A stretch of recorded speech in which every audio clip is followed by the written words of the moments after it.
48 states that issue concealed carry licenses that prohibit individuals with a concealed carry license from carrying in a restaurant where liquor is served. However, there are exceptions to the prohibition. Current law allows concealed carry licensees to carry in a retail store, such as a grocery store, as long as the person is not consuming liquor or under the influence of alcohol or drugs. House Bill 45 adds retail food establishments and food service operations to the list of exceptions.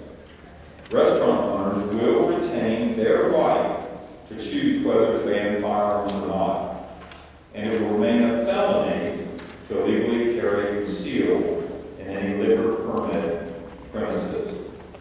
House Bill 45 is similar to the changes enacted in House Bill 347 from the 128th General Assembly that allow off-duty law enforcement officers to enter any liquor establishment in the state of Ohio. The difference between changes made in House Bill 347 and House Bill 45 is that the concealed handgun licensee is strictly prohibited from consuming any alcohol, nor arriving inebriated.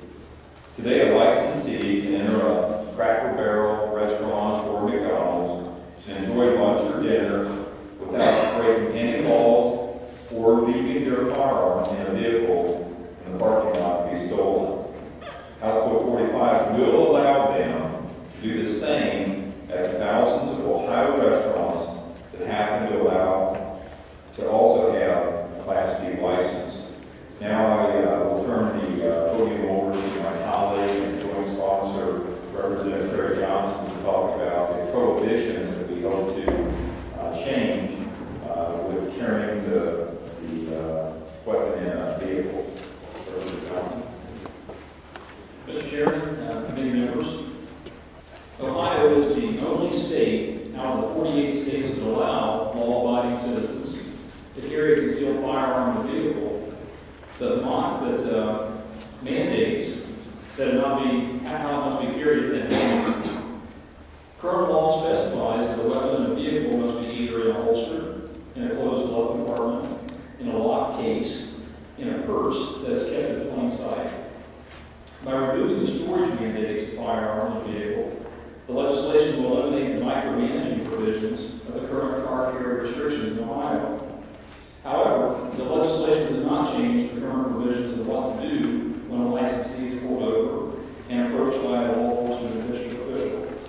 This will ensure that Ohioans and residents from other states who are legally carrying concealed will not be arrested for accidentally putting their gun in the wrong place in the car. These changes have the support of the National Rifle Association, the Buckeye Firearms Association, and Ohioans for Concealed Carry. Passage of House Bill 45 is an important step in providing a legal and safe environment for Ohio's law-abiding concealed carry licensees. I hope you will join us in the 28 co-sponsors in supporting this bill. Thank you. Chairman, we'd be happy to entertain questions you may have. Thank you very much for bringing this bill before us. This is a long time coming. Representative Mag, you have a question? Thank you, Chairman. Thank you, guys. I appreciate this piece of legislation. But I need a little clarification, and Representative Buck, and we remain a felony to illegally carry concealed in any liquor premise. What would make, if you go into a bar or a restaurant, where would be the place that you illegally carry? Well, once we get this House Bill 45 passed, if you carry into a restaurant, Applebee's or Charlie's now, it is a felony. Right. But after we pass this bill, then it will not be a felony. So that's a change. Oh, for clarification, excuse me. Yes, Representative Mag. Bottom line, first, for Secretary, you said it will remain a felony to illegally carry concealed in any liquor premises. So the question I have is, what would you be, if you're not carrying into a restaurant under this bill, where would you be illegally carrying?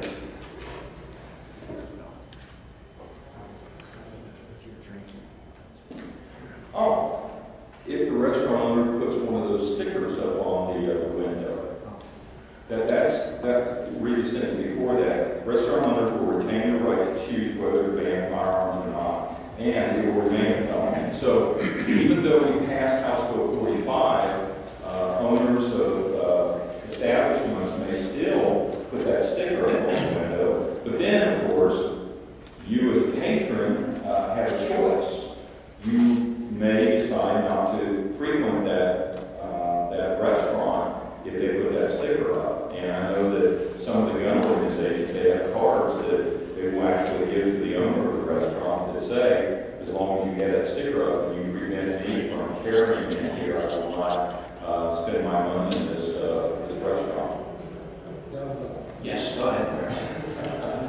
I just want to make this clear. Now, if you did not see that sign, and the owner somehow saw you had a gun, he asked you to leave, if you left, would you then still be under potential felony if you made a mistake? I think so. You may, ignorance of the law is not a defense.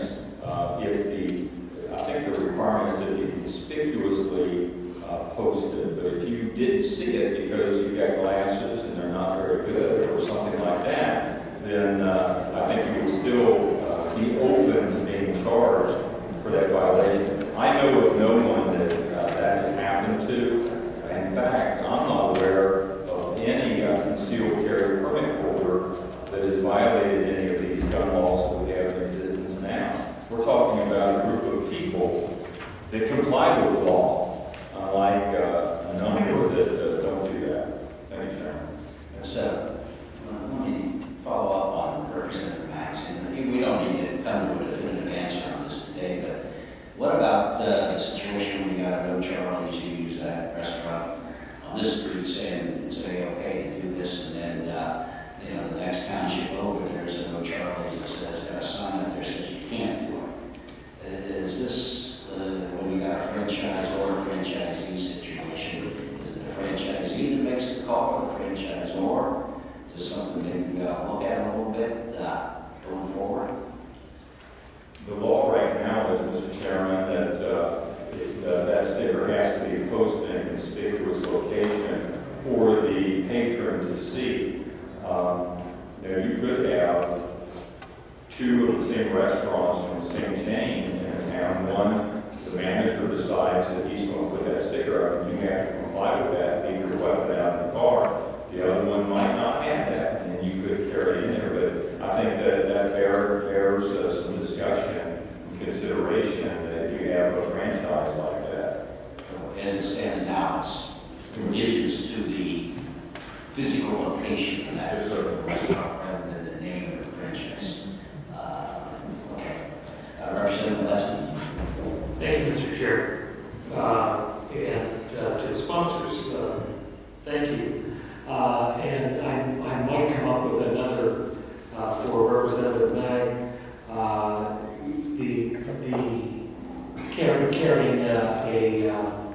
Carrying concealed without a valid permit would also put you in a felony position. So, under the language in that paragraph, that would be another incident. But in the where you indicate the Cracker Barrel and McDonald's leaving a firearm in a vehicle to be stolen, do you know of any time since carrying concealed has been enacted in the state of Ohio that we've had someone leave a firearm in a vehicle to go into a restaurant where it has been stolen from the vehicle? Yes, that has happened, and I'm aware of a situation where that has occurred, where someone's broken into a vehicle. That was a concern with permit holders that their names would be published in a newspaper or some periodical indicating who they are, that they have a permit, and the follow-on that if they went to eat somewhere where they were prohibited, and knowing that they carried it, they would leave their weapon in the car. That has happened.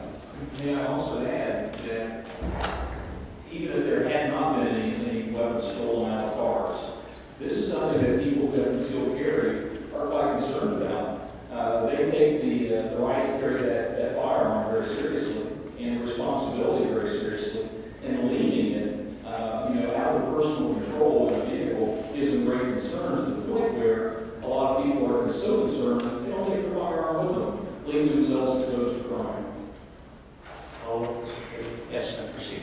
On a different note, with regard to this, in the vehicle component of HB45, you indicate that NRA and Buckeye Firearms are in support of it. Do you know where the Ohio Prosecutors Association, Buckeye Sheriffs, OPBA stand on this particular issue? Because I know when this came up last time, all of those agencies were against the part of the bill that had to do with weapons in a vehicle and the carrying of ammunition. Has that been vetted with those particular organizations? To the chairman and representative, I know that the Buckeye Firearms Association has had discussions with these individuals as the NRA. I know that the Buckeye State Sheriff Association, their representatives here today, I've had a chance to speak with them about this bill again. And historically, those two agencies have had opposition to the bill. We continue to discuss it with them, and I'm hopeful that some type of resolution will be resolved. I mean, hopefully they'll see the light and see the wisdom of this legislation, as many of us have. But I understand their concern, officer safety. I used to be a police officer, and however, now, having had the benefits of 56 years of life, I understand that the people that have concealed carry permits, those individuals are the most law-abiding people in our society today.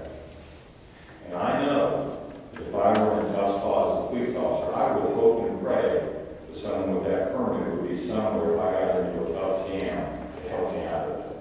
So we continue this discussion. Thank you, Mr. Chairman. Yes, Representative Clyde. Thank you, Mr. Chairman, and through you to the bill sponsors. Could you just help clarify for me what is allowed currently with a traffic stop under the current law, and how this bill changes a traffic stop with a law enforcement officer? Just having a little trouble reading the analysis. I'd be happy to do that.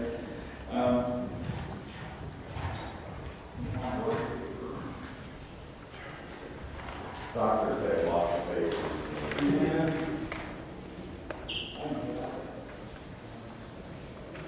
This doesn't change the end of the law about what happens when an officer comes up to a car. First, it's going to have to comply with everything that we had to comply with. So, you have to announce that you have a concealed carry weapon, concealed carry license, keep your hands in plain sight, properly notify the officer of the presence of a handgun, do not touch the handle of the handgun during a police stop, stay in the vehicle unless instructed to exit the vehicle, and abide by the directions of the peace officer. And those things remain untouched.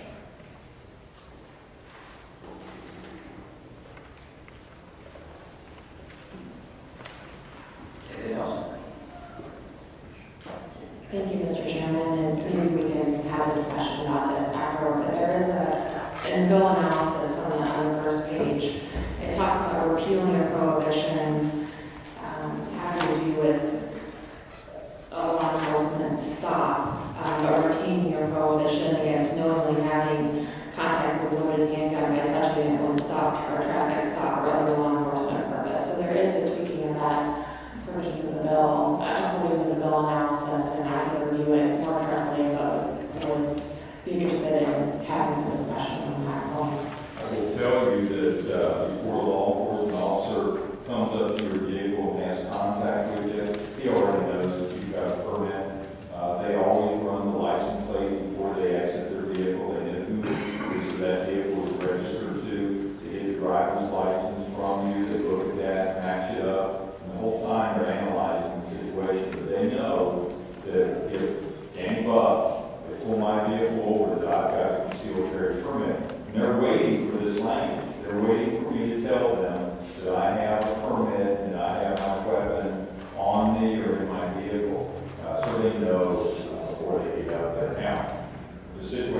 occur where someone else's car might be driving my daughter's car or something like that. But typically, that's what this language here is for, the things that you're supposed to do. It's common sense stuff.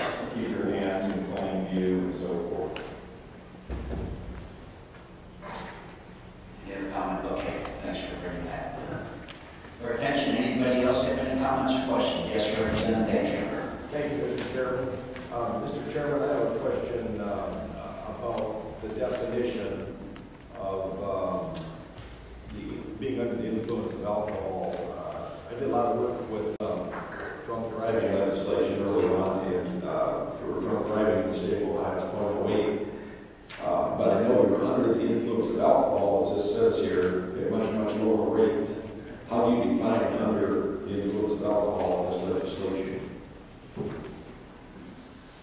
I think it's just a term that the police officer, the police officer's got to have probable cause, and if he believes that you've been drinking, the language says having been drinking or under the influence. The statute says that you cannot have been drinking and carrying a weapon, and that's all common sense stuff.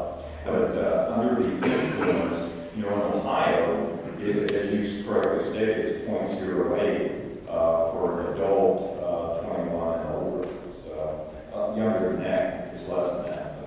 And I would like to think, sir, that anyone with a firearm is not consuming any alcohol whatsoever. I agree with you, Mr. Chairman, and Representative, I agree wholeheartedly. I would like to think that. But still, when you say under the influence of alcohol, that's a pretty wide range without being very specific as to what that means. Because this says you can't be carrying while you're consuming liquor. That's pretty clear. So you're not sitting at the bar drinking with a gun in your back pocket. But does that mean you just left the bar when you had one beer and you go over? That's not anywhere near 0.08. And I know for a fact from all of our studies that if you had a couple of beers, nobody gets picked up on 0.08 after a couple of beers. But they are under the influence of alcohol. But it's legally it's just such a wide gamut. I don't know if we should clarify that any. Well, I don't know that it needs to be, because under the OMVI laws of Ohio, it's irrevocable if it's 0.08 or above. You can still be charged with driving under the influence at 0.06, and based upon the circumstances, the probable cause that officer had, the bad meeting, while operating the vehicle, all the other indicia, you could be convicted. So what we're saying is under the influence, there's no definition of it has to be any certain level. If the officer detects alcohol on you, you will be in violation of that if you have that weapon. Thank you.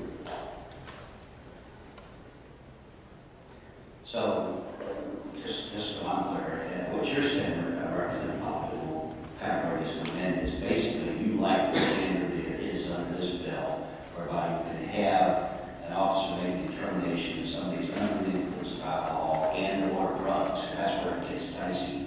And you get the and or drugs, you get somebody has to go to, and they have drug abuse. You don't want to necessarily set it away standard. You bring out the problems with people who are under the influence of a combination or just drugs. Is that right? That's correct. I'm not aware of any arrest in the state of Ohio for someone violating that. In other words, a test case, if you will, having a weapon while having been drinking. The definition of under the influence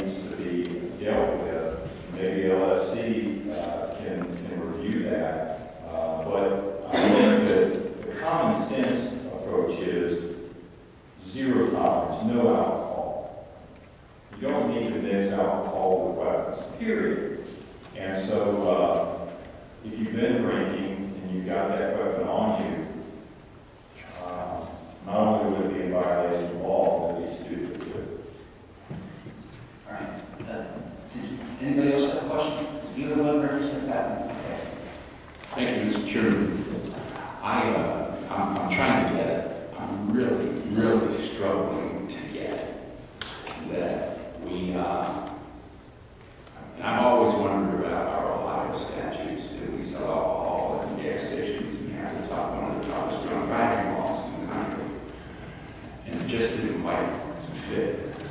This one goes a step further. I go to establishments with police officers who have their 9mm, who have a beer or two. They do. I'm a living witness to that. To also have friends, and the concealed carry population in my district is growing exponentially. And now to say to them, go to the corner bar, but don't have a drink, which is considered a restaurant because it's a delicate served to you, French fries and so forth. And some kind of way say to them, if you have a drink, it's felony. But if you don't have a drink, or somebody should make a judgment call from inside that place about them having concealed carry. And it just kind of, from the district that I represent, it's hugely difficult to make the connection. Why not inconvenience the owner, the permit carrier, and side on the safety of the people who are there in open areas or in the corner establishments in my district. And the police officers who often find themselves in harm's way in my district, to now relax those standards on stop, I'm really struggling to get it. And as a new member, I like to get it. I do. But in this one, I am not getting why the gun owner convenience is more important than the public safety. Well, it's actually not, and I appreciate that your perspective in your district may certainly be different than my perspective in my district. That's a developing realize. But I don't think it's really a matter of convenience. We're talking about a person's basic right to defend himself and his family. So if I went to an Olive Garden and I had my family with me, and Olive Garden didn't have one of these signs that says you can't bring your concealed firearm in here, I still could because they have some line in there. Okay, so I have to advocate my right as an American citizen to defend myself and my family. Now I can be a teetotaler like I am. I don't consume alcohol, but I can't defend myself there.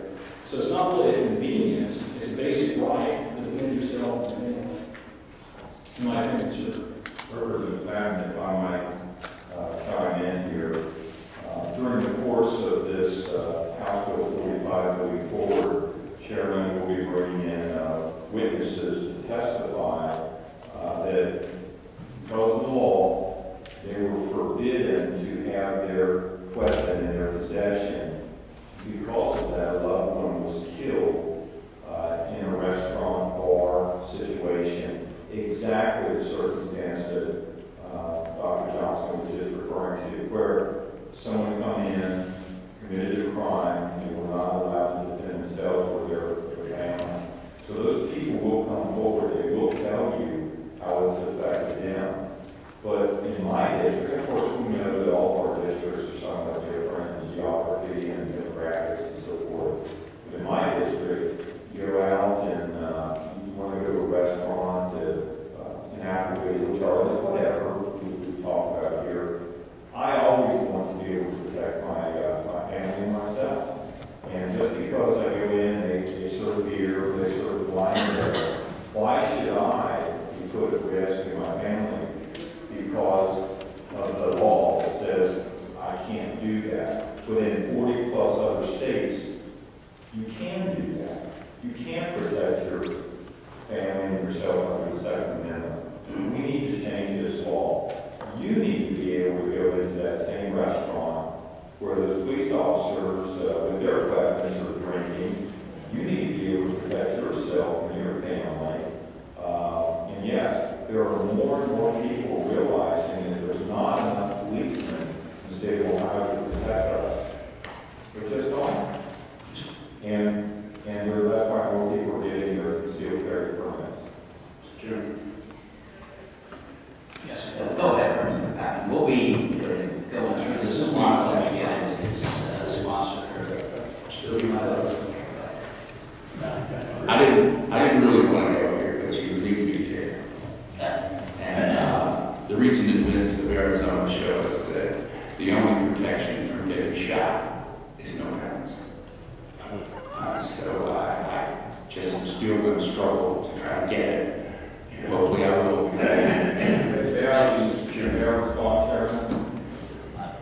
Yes. That would be the perfect ideal society, but Representative, we live in a society that is not the situation. Whether it's Cincinnati, every morning I listen to the news, someone shot in Cincinnati. And it's always someone has an illegal gun. Now the question is, will those people who are violating the law quit carrying weapons because it's against the law? You know that answer is no. So then you're put in a position, where's the good guy? Where's the honest citizen? The one that's going to wants to protect himself and his family. How's he going to protect himself from these people you know they're going to continue to carry illegally? I want to be that guy. I want Dr. Johnson to be that guy, Representative Mag. Everyone that wants to avail themselves of protection under the law and the Second Amendment. So that would be my responsibility. I will be happy to next hearing with you. That's I'm sure. We will have ample discussion. Anybody else? Yes, Representative Lundy. Thank you, Mr. Chairman, and thank you, representatives, for bringing this before us. I have monthly town hall meetings in my district, and I bring this up, and believe me, I hear very passionate support, and then I hear reservations from some as well, too. Probably no new news to you. Certainly, I think everybody understands the importance of defending your family, and I was a big supporter of the Castle Doctrine as well. A big reason for that. But what's been brought up in my town hall meeting is that there's, when somebody pulls out a gun to defend their family, whether it's in a bar or any place, that there's no guarantee that only the bad guys get hit, that there's collateral damage. So how would you suggest that I respond to that reservation by some of my constituents? I think any time that a firearm is used, the danger of someone being hurt is great. Of course, you shouldn't pull a weapon out unless you need to use it. That's the worst thing in the world you can do. And you should also be as trained and proficient with that handgun or weapon as you possibly can be. I have a military background, and my military background, I've been trained quite a bit with handguns. Feel very comfortable with them. My family calls me Captain Safety. And I get on everybody's nerves because I'm always on them about being safe with everything you do, including handling firearms. I would like to think that the training that we have in place prepares people to go out and actually carry these things. But that training is enough to make you proficient under the law. Everyone that has a concealed carry should become as proficient as possible and as safe as possible. And instead of backing away from the safety issue, I think we need to embrace it and encourage people to learn more about how to handle a weapon. Yes, this will be the last one, and we'll move on to the next sponsor. Also, in the town hall meetings, the concern has been brought up that, for those who go through the background checks, safety checks, and have concealed carry, my own father has one as well, too. There's not a reservation about that. There's a reservation about anybody who's ever been in a bar environment, somebody gets their beer muscles because they get a few drinks in them and they think they can take everybody in the bar. And if a fight were to break out, that individual happens to get the gun from you in some way, your buddies are going to come to your defense, as I hope my buddies would. They're concerned that person can turn around and use that gun on your very own friend. So how should I address that concern to my constituents? You can think of any number of situations. Probably, as I'm a creative person, I can write that